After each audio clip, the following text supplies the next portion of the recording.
Okay, so like think about all the stuff we buy, right? Clothes, phones, food, it comes from all over the world. But then sometimes you hear about these things called tariffs. Basically, taxes on that stuff coming in from other countries. Yeah, it's like adding an extra cost to things that cross borders. Right, and it makes you wonder, is that a good thing? Does it protect our own businesses, or does it just make everything more expensive for everybody? That's what we're diving into today. It's a super relevant question, and what we're looking at today is really cool. You gave me this analysis of an AI debate on tariffs. Hmm. And like, we're not just talking about a bunch of experts in a room. This is AI models, crunching numbers, looking at history, even predicting outcomes. With AI judges too, like, whoa. Exactly. Yeah. So our goal today is to break down the big arguments for and against these tariffs. Are they a smart move for an economy or just a big mess waiting to happen? Yeah, because the debate really dug into both sides, and I think that's important for people to hear. So let's start with the arguments in favor of tariffs. One of the first things that came up was the idea that tariffs can be more than just a tax. They can be a tool, a strategic lever for a country. Like almost a way to give certain industries a boost, right? Exactly. The debate used the example of the very first U.S. Tariff Act back in 1789. The young U.S. economy was trying to find its feet, and those tariffs were meant to protect our new industries from the big, powerful British companies. And then you had Alexander Hamilton coming in with his policies, right? Like doubling down on that idea. And people even point to McKinley's protectionism way later on as a big reason the U.S. became such an economic powerhouse. It's almost like those training wheels on a bike. You need that support when you're just starting out. And it's funny, right? It wasn't just the U.S. doing this. Look at Britain's navigation acts. Basically, a whole system of tariffs and trade controls that made their shipping and manufacturing industries much stronger.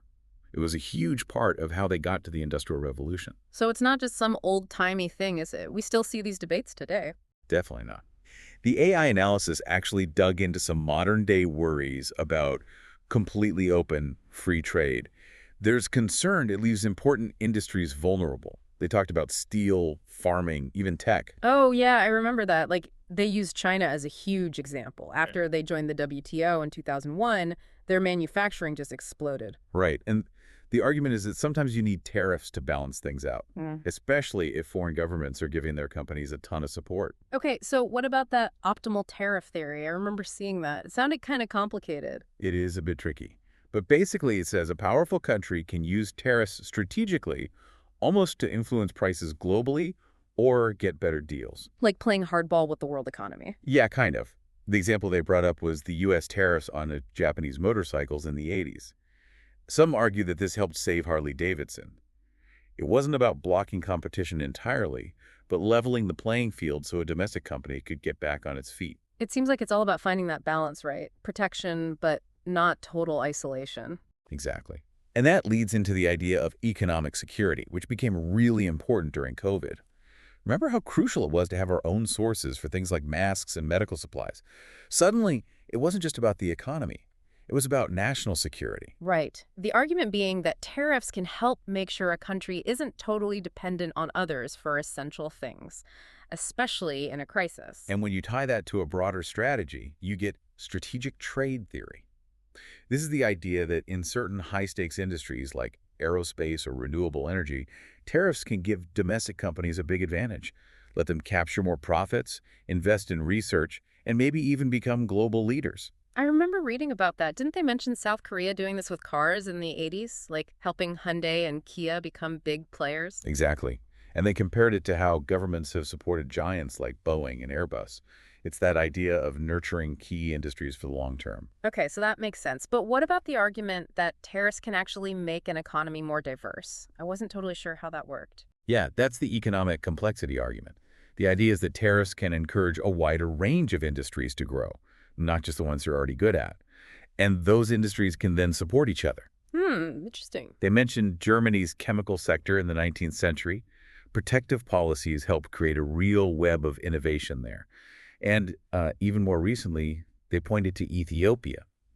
They've had success growing textile exports after putting tariffs on imported clothing. So it's like creating a more interconnected ecosystem within your own economy. Exactly. And finally, we can't forget about fiscal capacity. Simply put, tariffs bring in money for the government. Right. And that money can then be used for things like education, research, or infrastructure. Exactly. They brought up how, in the early days of the U.S., tariffs were a major source of funding. And even today, they pointed to India using tariff revenue for infrastructure projects. So the argument is that tariffs can do double duty protecting local industries and boosting government coffers. Okay, so we've heard a lot of reasons why someone might be pro-tariffs. But obviously, there's another side to this. What were some of the big arguments against tariffs that came out of the AI debate? Well, the main argument against tariffs is that they often hurt the people they're supposed to help, the consumers. Because ultimately, a tariff is just a tax, Yeah. right? And that cost gets passed on to the people buying stuff. Right. It makes everyday essentials more expensive. And the AI debate didn't just say that. They brought up some big historical examples to show just how bad things can get. Oh, yeah, I remember those. Like those corn laws in Britain. Exactly. They were meant to protect domestic grain producers, but they ended up causing food prices to skyrocket. People were so angry, there were riots in the streets, they had to repeal those laws. And then there's the big one, right? The Smoot Hawley Tariff Act in the U.S. back in 1930. Ah, yes. Smoot Hawley, textbook example of how not to do tariffs. They slapped huge taxes on imports. And what happened? Everyone else retaliated with their own tariffs. Global trade basically collapsed, making the Great Depression even worse. It was a disaster, a Right. total disaster, like a domino effect, except all the dominoes are economies, and they're all falling down. Smoot Hawley is like a giant warning sign flashing in history saying, hey, maybe don't do this. It's like that saying, shooting yourself in the foot. Yeah, or maybe shooting yourself in both feet. So the lesson there is that the global economy is really interconnected, and tariffs can mess things up for everybody. Definitely. And the anti-tariff side brought up some fundamental economic principles to back up their case. Like what? Well, they really emphasized David Ricardo's principle of comparative advantage. Basically, it says countries should focus on what they're best at producing and trade freely with each other. It's more efficient, leads to more goods, and lower prices all around. They used the example of the economic boom after World War II when there was a global push to reduce tariffs. So if every country tries to be self-sufficient with tariffs, aren't we all missing out on the benefits of specialization? Exactly. Hmm. It's like a sports team where everyone tries to play every position. You don't get the best out of anyone. Then there's this other idea they brought up, consumer sovereignty. Can you break that down? What does that even mean? Basically, in a free market, what gets produced should be driven by what people want to buy. Tariffs mess with that. They artificially inflate prices, whether it's shoes or bread. And who did that hurt the most? People who can least afford it, right? Exactly. Lower income families, because they spend a larger percentage of their income on basic needs. Economists call this a regressive effect. The AI debate even cited studies saying the 2018 U.S. tariffs out at around $800 to the average household's yearly costs. Wow. Okay, so now I remember. The pro-tariff side talked about that optimal tariff theory as a way for powerful countries to get better deals. Did the anti-tariff folks have a response to that? Oh, definitely. They basically said, yeah, it might sound nice in theory, but in reality, implementing those optimal tariffs is nearly impossible, and it usually just triggers retaliation. Back to Smoot Hawley, right? Yep, they brought that up again. They said it's a classic example of how tariffs can lead to this beggar thy neighbor policy, where countries try to win at the expense of others. And in the end, everyone loses. Plus, they highlighted the fact that U.S. pharma exports tanked by like $20 billion between 2018 and 2019 because of China's retaliatory tariffs. So it's not just an ancient history lesson, it's still happening today. That makes sense. So what about the argument that tariffs protect domestic jobs? That's a big one you hear a lot. The counter-argument to that focused on this idea of rent-seeking.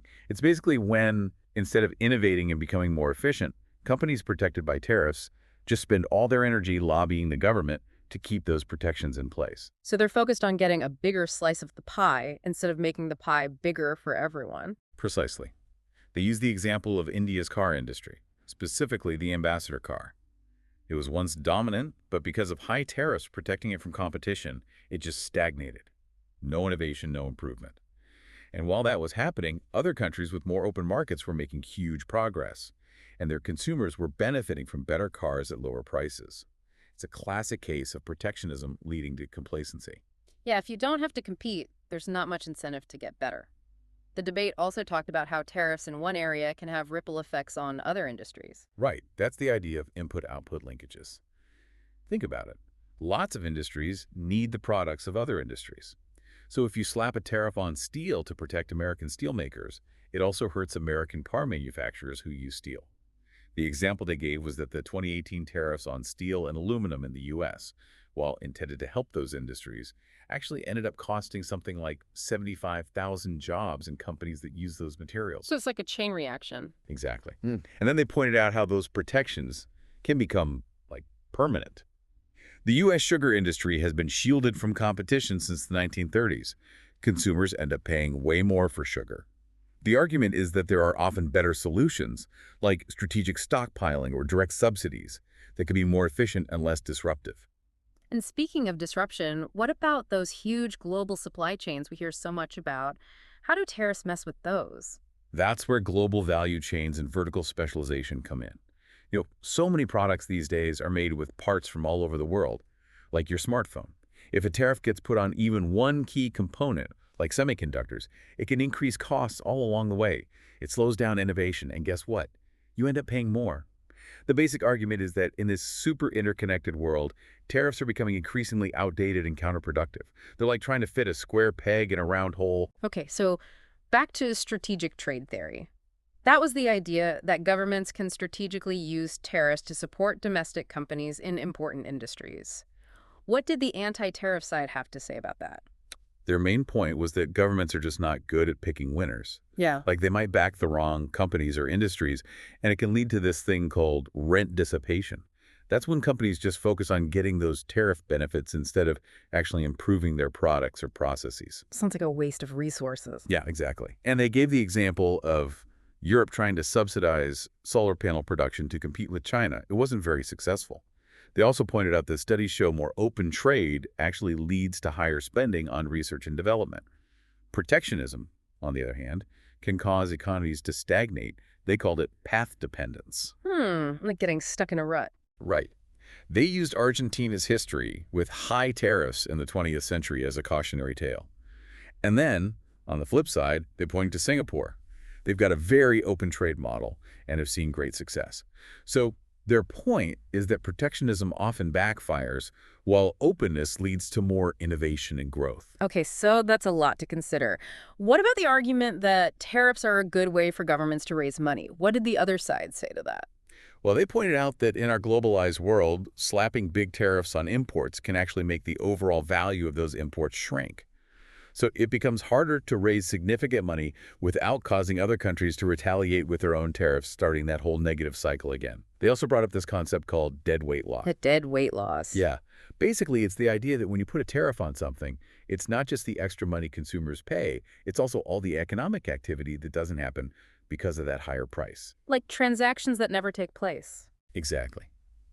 That lost potential is the dead weight loss. And economists often say it outweighs any revenue the government might gain from the tariff. High tariffs in Latin America were mentioned as examples of how this can really hurt economic growth. The argument is that there are much more efficient and less disruptive ways for governments to raise money, like a value-added tax or VAT. Okay, so we've gone through all these arguments. What was the final verdict from the AI judges in this debate? Well, it's interesting. The majority of the AI judges, I think there were 15 of them, actually sided with the free trade position. Really? So they thought tariffs were a bad idea overall. It seems that way. One of the AI models, Claude, said the theoretical benefits of protectionism rarely actually happen in the real world. Instead, industries that are protected often just focus on lobbying to keep those protections rather than actually innovating. And the overall economy suffers because of those dead weight losses we talked about. They outweigh any small gains that might happen in specific industries. So even though it sounds good in theory, the reality is often a lot messier. Exactly. But it wasn't a unanimous decision.